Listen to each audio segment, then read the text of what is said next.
A Sociedade Portuguesa para o Estudo da Obesidade alerta para a importância de tratar esta doença. O facto de a obesidade estar associada à mortalidade por Covid-19, mesmo em pessoas jovens, como já foi referido pela Diretora-Geral da Saúde, é mais um alerta para a necessidade de controlo e tratamento adequado desta doença. Para nos falar sobre isto, temos connosco aqui em estúdio o Dr. António Albuquerque, médico cirurgião e membro da Sociedade Portuguesa para o Estudo da Obesidade. Muito obrigada por estar aqui connosco.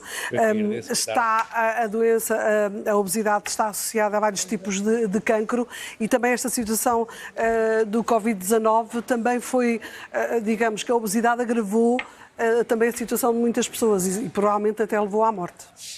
Bem, o que se passa é que nós, no fundo, temos aqui duas pandemias. Uma pandemia que já era conhecida, que é a pandemia da obesidade e que tem crescido nos últimos 30, 40 anos, e temos uma pandemia recente, com meses de evolução, de uma doença aguda, não de uma doença crónica, e o que acontece é que é precisamente o facto das pessoas que têm obesidade, que é uma doença, e este é o ponto-chave, é as pessoas encararem que quem tem obesidade tem uma doença, e é uma doença à qual se associam outras doenças, como a Dina disse muito bem, não só variedíssimos tipos de cancro, mais de 13 tipos de cancro, como mais de 200 patologias que estão associadas à obesidade.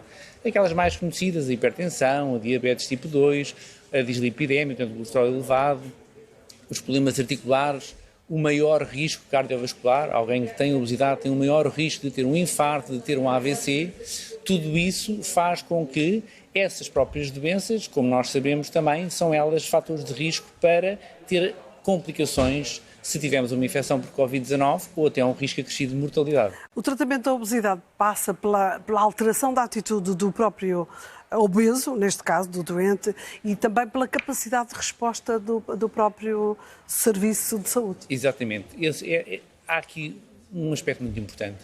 O doente que tem obesidade tem que perceber que tem uma doença.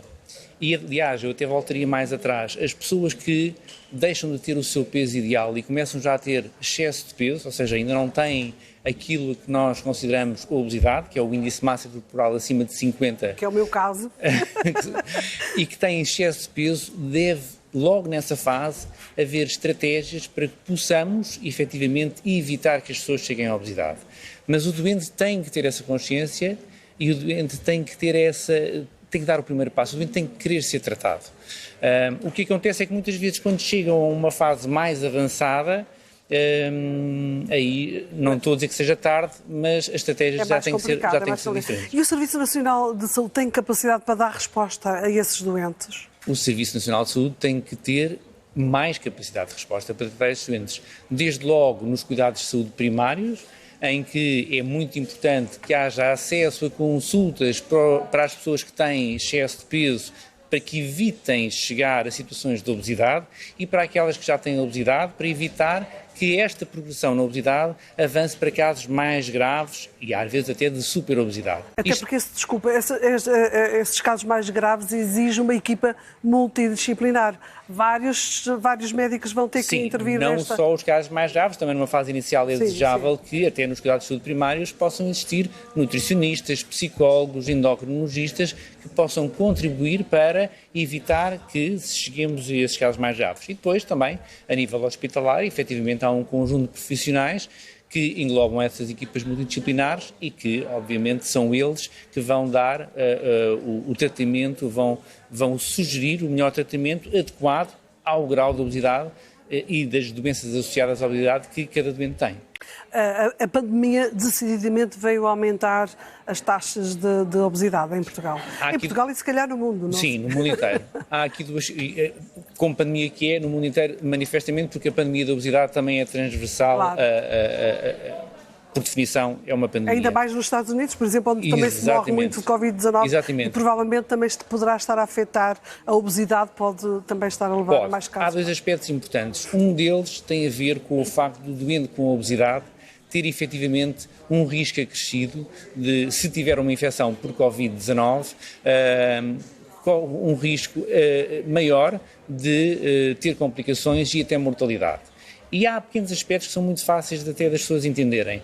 Muitos doentes têm que ser ventilados, como todos nós sabemos. A ventilação e a intubação de um doente obeso é extremamente difícil. Aliás, é um dos aspectos que no bloco operatório, quando nós vamos operar, colocam muitas vezes situações, até às vezes assustadoras para o anestesista, que é a intubação do doente. Depois, o próprio posicionamento dos doentes, que nas unidades de cuidados intensivos têm que ser muitas vezes colocados em decúbito ventral, ou seja, de barriga para baixo. Imagina o que é ter que posicionar um doente com 150 kg nesta posição. O próprio transporte dos doentes entre as várias unidades para fazer os exames, o próprio acesso, por exemplo, a fazer um ataque em que um doente com 150 kg tem muita dificuldade em poder entrar num aparelho de TAC para fazer o exame.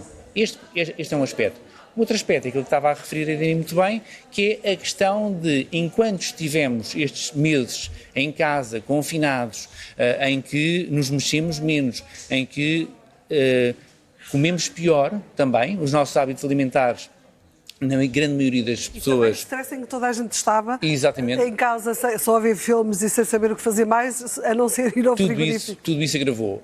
A par de... E este é o aspecto que tem a ver com a nossa sociedade, que é a resposta dos serviços de saúde também que ficou em stand-by. Ou seja, todos os programas, muito a nossa saúde. Exatamente, todos os programas de perda de peso e até de intervenções cirúrgicas tiveram durante algum tempo parados e, obviamente, há mais pessoas agora à espera para serem tratadas. E agora vamos à solução.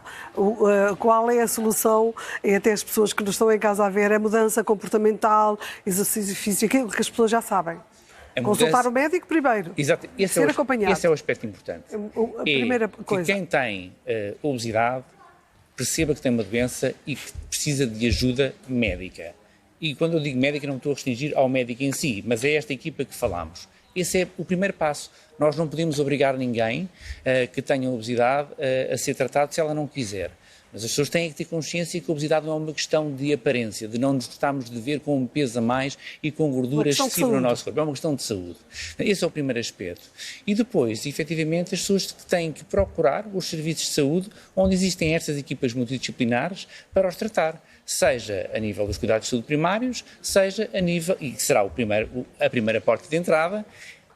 E este é outra preocupação, é que muitas vezes os nossos colegas de medicina geral e familiar têm alguma dificuldade por questões várias, porque estão muito assoberbados a tratar as outras doenças que os doentes já têm, que os doentes com obesidade já têm associadas à obesidade, a hipertensão, o colesterol, etc., e acabam por não tratar aquilo que lhes deu origem, que foi a obesidade. Muito obrigada, Dr. António Albuquerque. Nada, eu aqui agradeço. Uma boa tarde. Obrigada.